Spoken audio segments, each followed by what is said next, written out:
ઘનશ્યામ મહારાજની જય.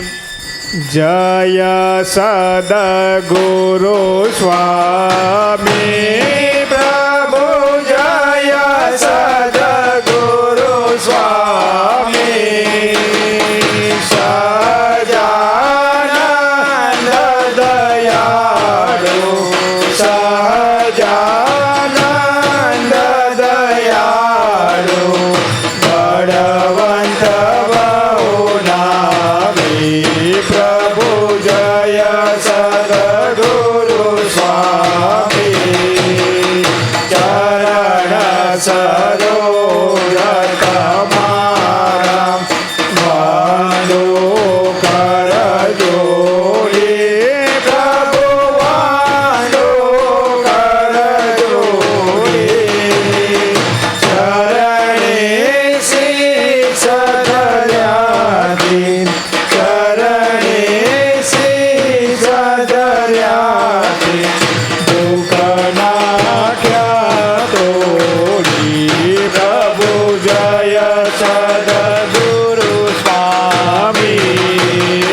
નારાયણ નર ભ્રાત ધીર કુળ કનુડારે પ્રભુ. નિજ કુળ કનુડારે. પામર પતિત ઉદાર્યા. પામર પતિત ઉદાર્યા. અગણિત નર નારી પ્રભુ. જય સદગુરુ સ્વામી. નિત્ય નિત્ય નૌતમ લીલા કરતાય વિનાશી પ્રભુ. કરતાય વિનાશી. 68 તીરથ ચરણે. 68 તીરથ ચરણે.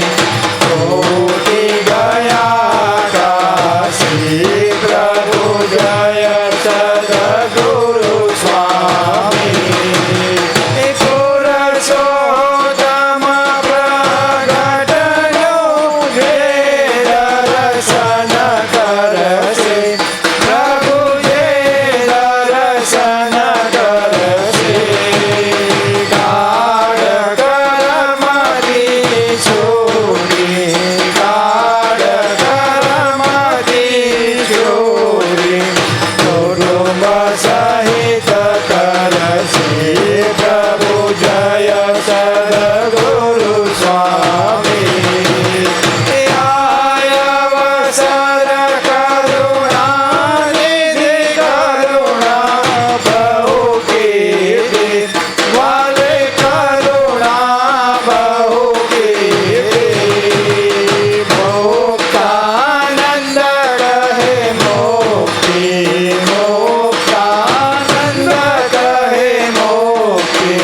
સુગમ કરી શ્રી પ્રભુ. જય સદગુરુ સ્વામી.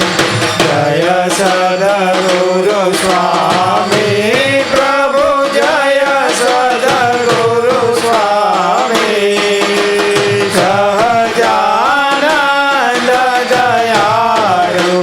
સહજાનંદ દયાળુ.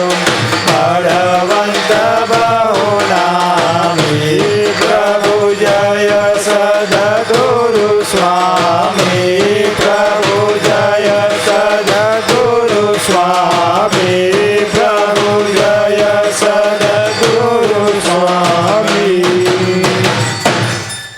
રામ કૃષ્ણ ગોવિંદ જય જય ગોવિંદ.